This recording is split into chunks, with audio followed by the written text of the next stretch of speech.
If it's a day called today, we're talking guitars and life. Well, in today's episode, new guitar day with a twist. Let's check it out. Hey guys, welcome back to the channel. Well, my dear friend Strings and Pucks has sent me a guitar. No, this one's not for me, it's for him. He ordered a guitar from Guitar Fetish that has a little bit of damage, so they gave him quite a bit of a discount. He had him send it to me to check it out, see if we can't fix it. So we're going to open this guitar box up, we're going to look at what's inside, we're going to give us some thoughts. We're going to do a little bit of review and first impressions on the guitar that's right here. Why don't you run on out to the kitchen, man, grab yourself a Diet Coke and some popcorn. Meet me back right here, Jack. Let's get into it. Well, my friends, over Labor Day weekend, my good brother Strings and Pucks was out on the Guitar Fetish website, and he found a guitar that had a price that was a little bit hard to believe. Yeah, man, they call it a luthier special. Apparently what that means is a guitar that needs, well, a little bit of love.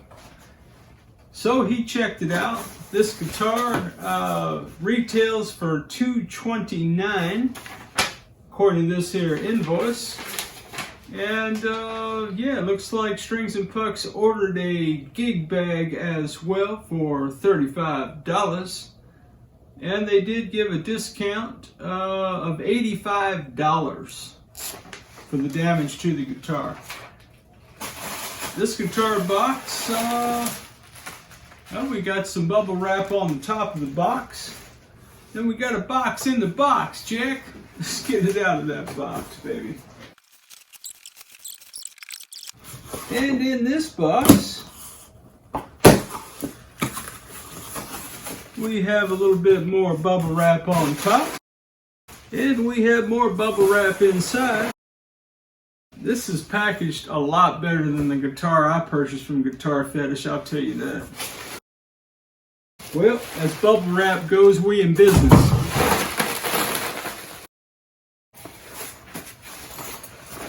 One gig bag.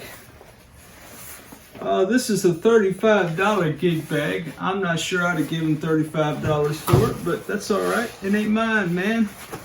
It ain't mine, Jack. Got a little bit of a pocket. Nothing in the pocket, nothing up the sleeve, baby. Got the old zipper action happening.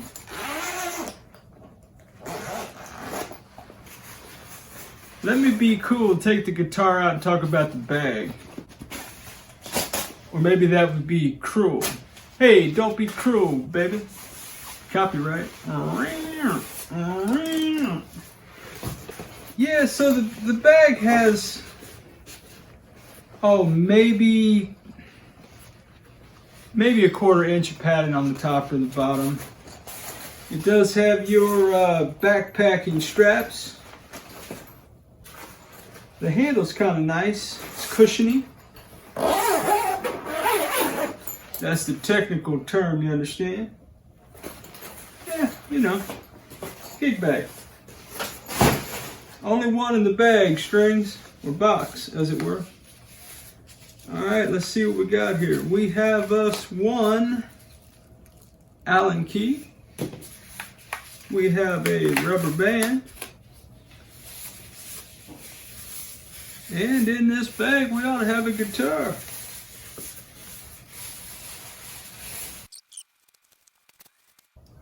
Alright guys, let me sit down and we can talk about it, okay? Well, alright my friends, this is the Xaviere XV-560 from Guitar Fetish. So this is a hollow body LP style guitar, clearly.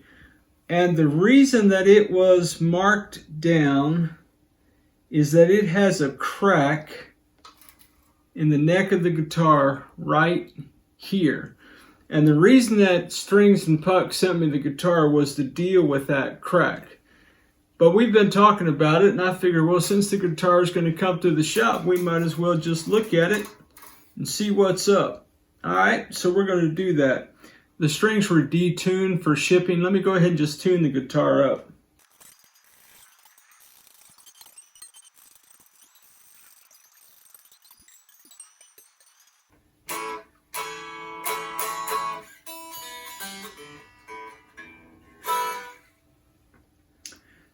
Okay, we got the guitar tuned up. I'm not quite sure, as I think about it now, if the guitar was detuned to the point of just those strings barely being on the guitar because of the crack in the neck or for shipping. I'm not quite sure about that, guys.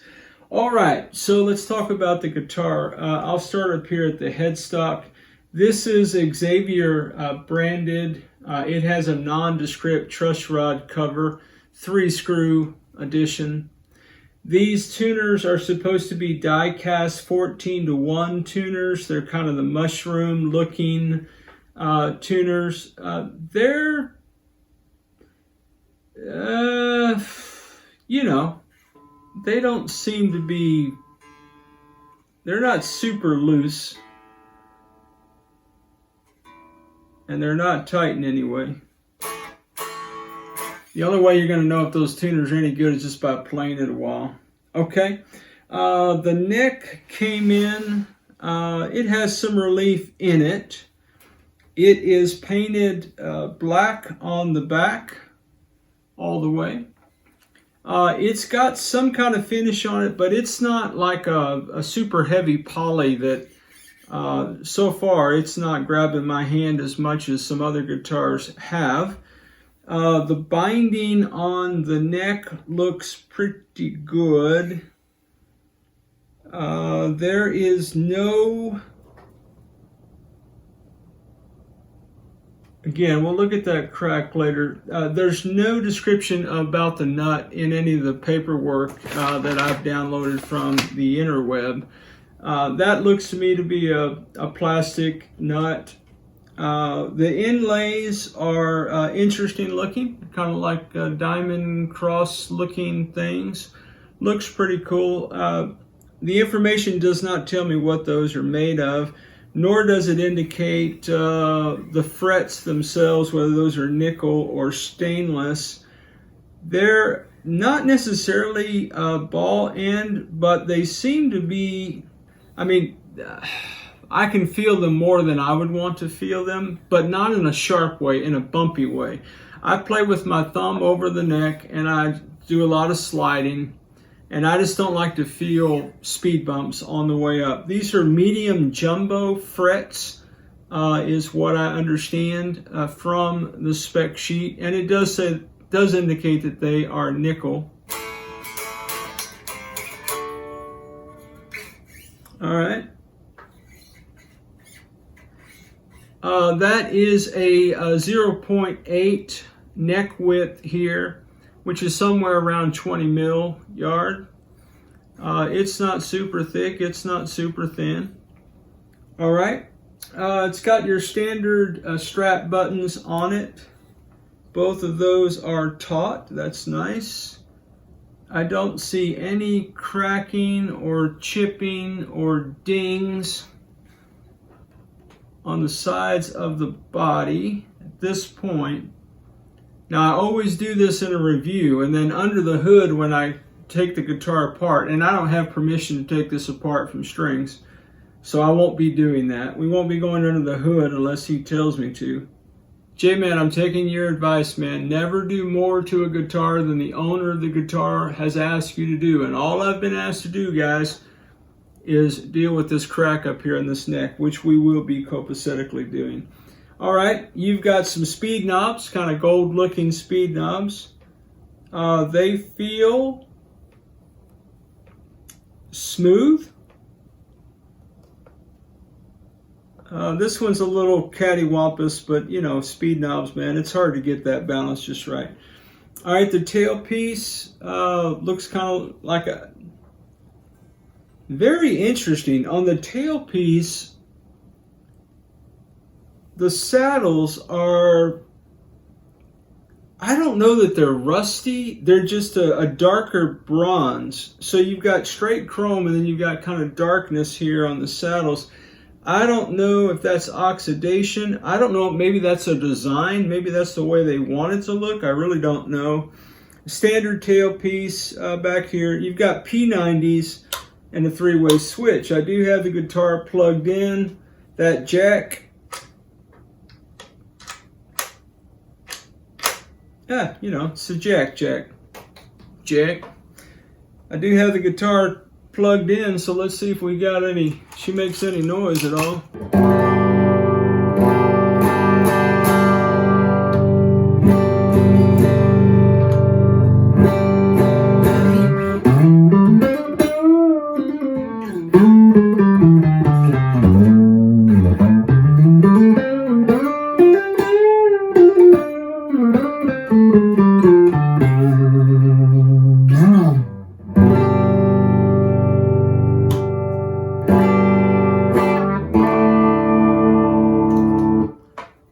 Tuning.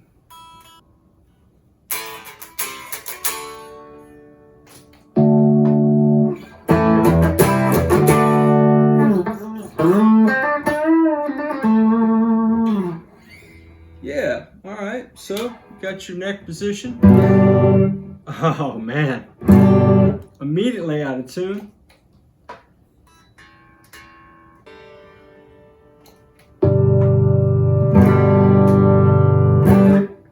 All right, neck position.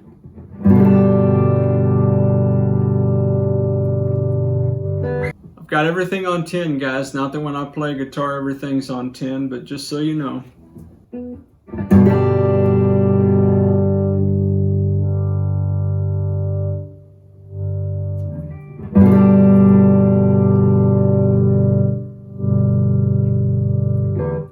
Okay, everything seems to be working. Bridge.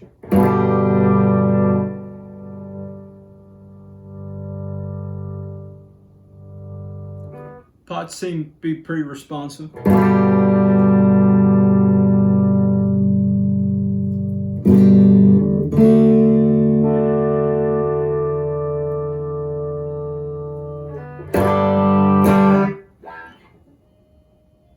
Pickup's a little high for my taste, but that's all right. It's not my guitar.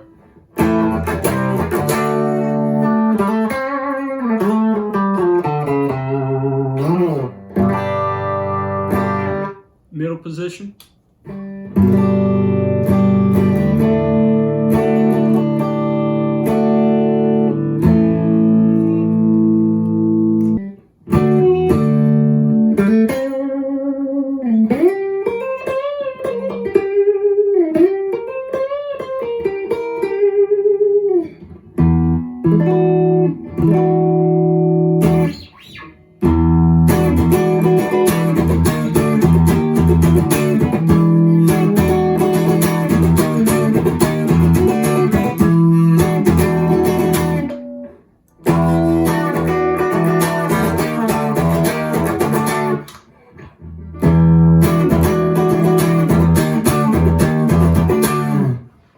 Let's give it a little gain and see what we got. Oh, I do. Sorry, guys. I've had the reverb on the whole time.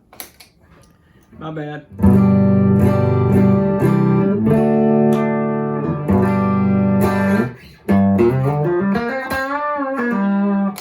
With the reverb. All right.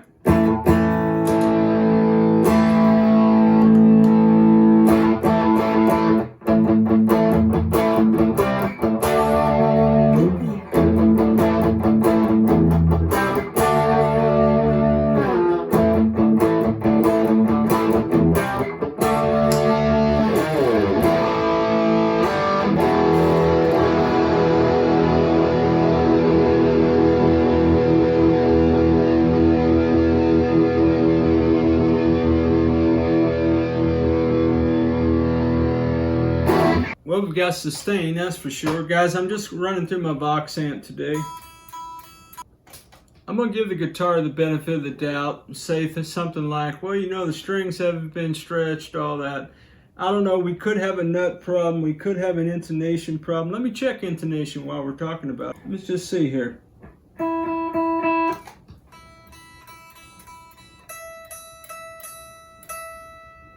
The E is flat. The B is way sharp.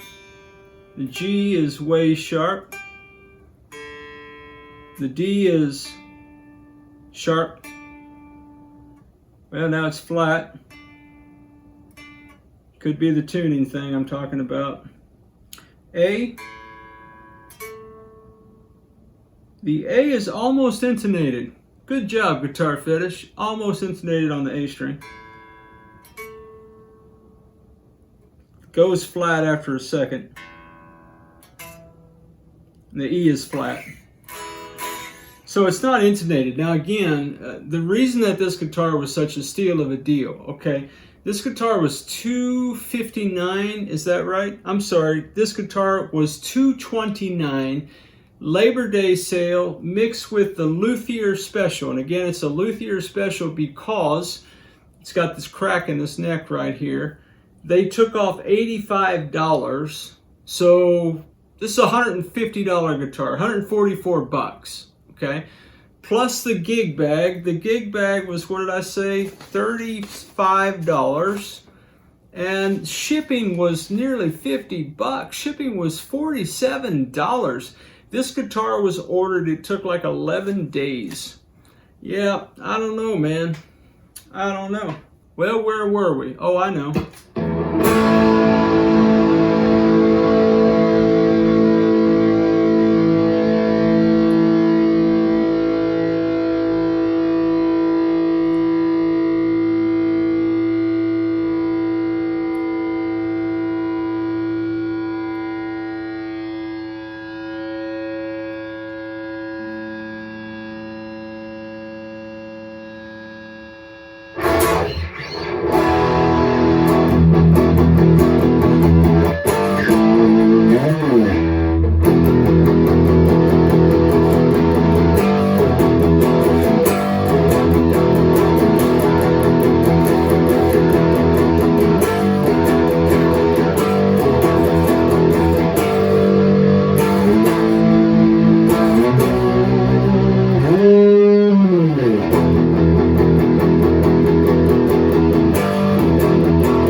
Oh, the tunage, baby.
Yeah, this is a 12-inch radius board. And I gotta tell you, man, these frets are not scratchy. They're not polished like a diamond, but they're...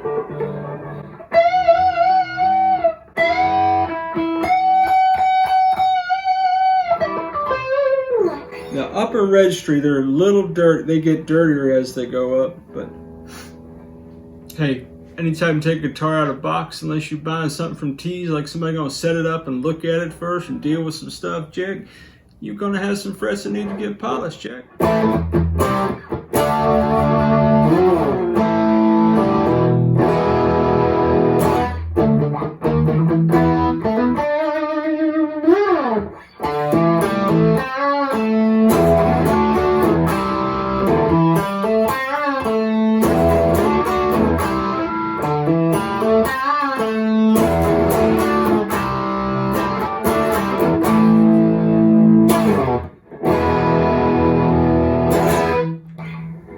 Yeah, man. Well, I tell you what, first impressions for me, 144 bucks, assuming we can repair that crack right there.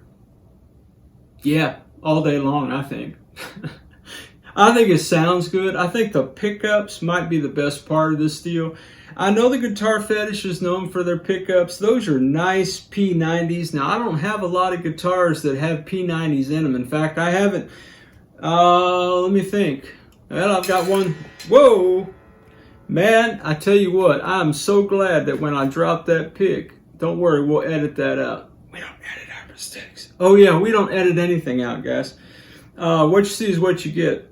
I'm so glad that when I dropped that pick, it did not fall in that F-hole, baby. Because I don't know how you get that out of there. Now, if I look at the F-hole, there is some buffing compound. It's just some funk. Yeah, that's not super clean. It's not dented or dinged. It's just kind of dirty. And when you look in this one, you can see all the wires. I think that could probably be cleaned up a little bit. If it were me, I'd want to clean it up. Of course, I'm usually not a semi-hollow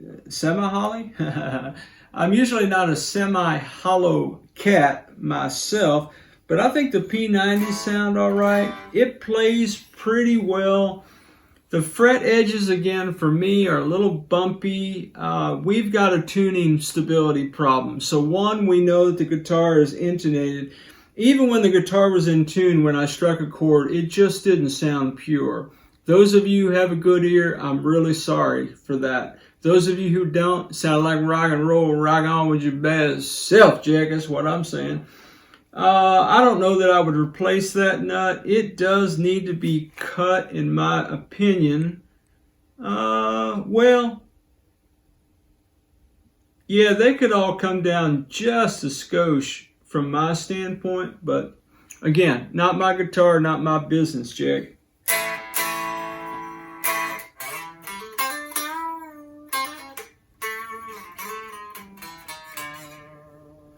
The string action is probably, I tell you what, let me not do probably. Let me get a ruler. All right, string action. On the bass E, you're at 0.08. The high E, you're at 0.07. So, you know, pretty high action. So for the home crowd, that is 2 mil on the bass E and 1.75 on the high E. So it's not terribly high, but high enough.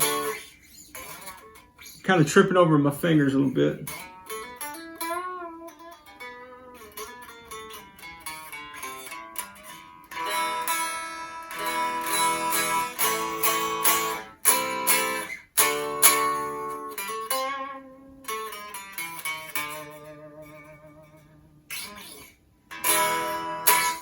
Well, strings and pucks, man, I think for 144 bucks, assuming we can do some little bit of work right here, Jack, I think it's 144 bucks well spent.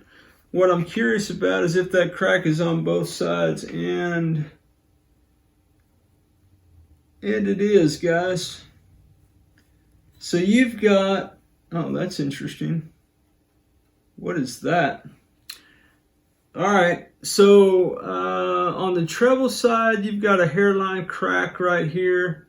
On the bass side, you've got a hairline crack. And then in the middle of the back of the headstock, there's just some funk here. It's like they took a sticker off of it. I don't know that it's hiding anything. I don't think that crack goes all the way up. I need to put this under a light. Guys, we're going to have to come back and do some work vids, but first impressions. Okay. Would I spend $150 for a guitar that had cracks in the neck? I wouldn't buy it. That's not a $35 gig bag, in my humble opinion. That I would not have done. Okay. Now, the cracks in the neck, would I have spent $150 for a guitar that has cracks? Probably not myself. However, the guitar does sound great. If those cracks weren't there, would I spend 150 bucks? Yeah. If I was looking for a guitar of this style. Really not my thing, but, you know, hey.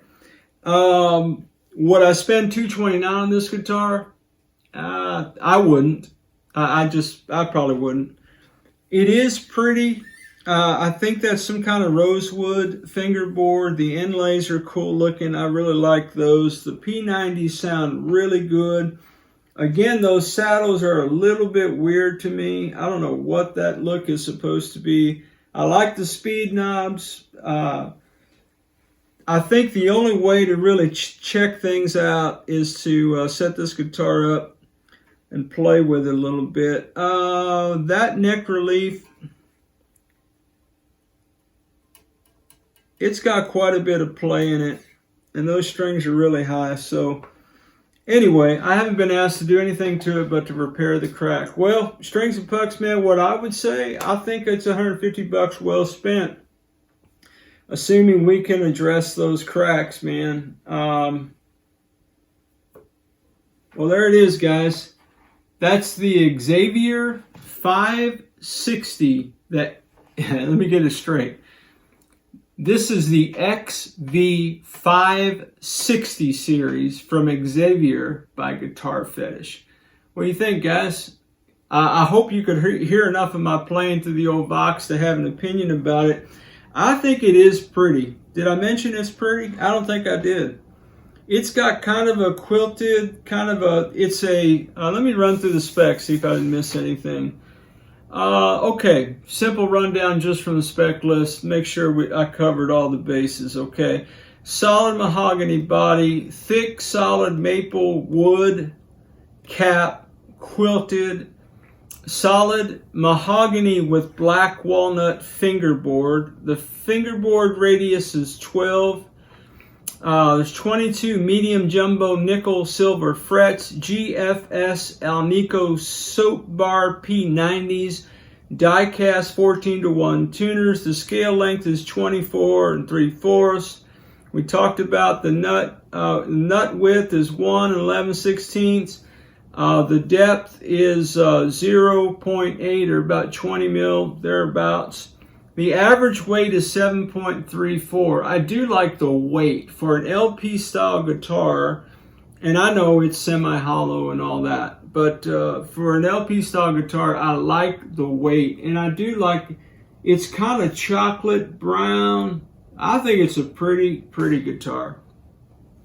So guys, I guess in the videos coming up, what we're going to do is we're going to start seeing if we can't repair these cracks for old Strings and Pucks, get this guitar back to its owner, or let my brother jam, Jack.